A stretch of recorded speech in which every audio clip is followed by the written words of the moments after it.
అన్నమయ్య జిల్లా రామాపురం మండలం గంగనేరు గ్రామంలో శ్రీ మంచాలమ్మ తల్లి జాతర ఎంతో వైభవంగా జరిగింది.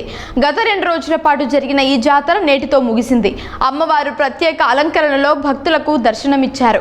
వివిధ ప్రాంతాల నుంచి భక్తులు పెద్ద సంఖ్యలో తరలివచ్చి అమ్మవారిని దర్శించుకుని పూజలు చేశారు. మహిళలు బోనాలు పట్టి అమ్మవారికి సమర్పించారు. ఉప్పరపల్లి నుంచి శ్రీ చౌడేశ్వరి దేవి అమ్మవారిని గ్రామస్తులు ఊరేగింపుగా జాతరకు తీసుకొచ్చి శ్రీ మంచాలమ్మ తల్లిని దర్శించుకుని పూజలు చేశారు.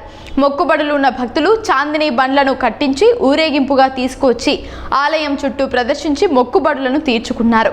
జాతరలో చక్క భజనలు, కోలాటాలు, వివిధ సాంస్కృతిక కార్యక్రమాలు భక్తులను ఎంతగానో ఆకట్టుకున్నాయి.